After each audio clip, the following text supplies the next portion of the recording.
class. I am excited to present this case study to you all based on the information that we have learned about the macro and micro minerals over the last few weeks. As with the first case study, I hope this information will be presented in a clear, concise manner in order for you all to answer the questions at the end to the best of your abilities. Let's get started. Here's a little background information about our patient. His name is Larry, and he is a 32-year-old college professor at his former alma mater. He has a busy schedule, but still finds time to exercise 3 to 4 times a week. He does not limit his physical activities to one specific type. Depending on how he feels and how much time he has, he'll do some running, weightlifting, or play a game of basketball with friends throughout the week. Larry believes he has good eating habits as he tries to eat meat, veggies, fruit, and drink water every day. He tries to stay away from soda as much as he possibly can.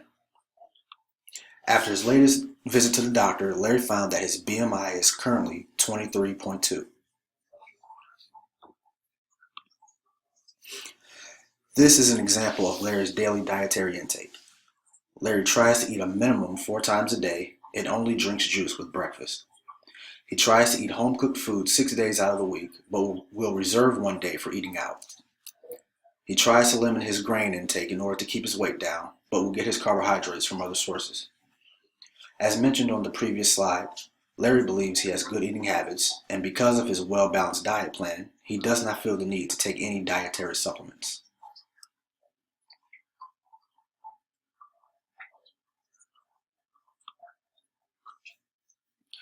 Larry reported the following symptoms during his latest doctor's visit. He has been experiencing nausea and occasional vomiting. He figured it was due to possibly undercooking his food or even overeating. He indicated that he would get headaches every so often, but figured it may have been from not getting enough sleep or from working too hard. His back spasms have been giving him the most cause for concern because he cannot figure out why they are occurring. He thought they might have been brought on by exercising too hard and straining his muscles, but after reducing his intensity and workload, his spasms are still occurring.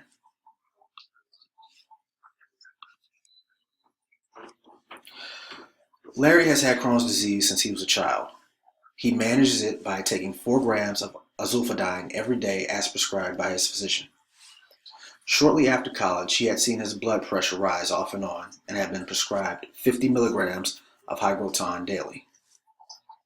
He no longer has an issue with his blood pressure and has also made an effort to keep his dietary sodium intake in check. His only surgical history was a procedure done while in college when he broke his ankle playing basketball. No other bone-related injuries have been reported. At one point during childhood, Larry was admitted to the emergency room for suffering from an allergic reaction to nuts. He stayed in the hospital overnight due to high fever and from breaking out into rashes. Here's a brief outline of Larry's family's medical history. His mother is a breast cancer survivor and has a history of high blood pressure. His father currently has arthritis in both knees and experienced kidney failure in his left kidney, which caused him to receive a kidney transplant.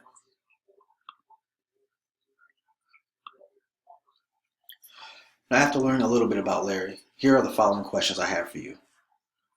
What mineral is Larry potentially deficient in? How is this mineral unique compared to the other major minerals in regards to digestion, and where does absorption take place? What can Larry incorporate into his diet to increase intake of this mineral and reduce symptoms? Thank you for viewing this presentation, and I hope the information was useful in expanding what we've learned about minerals.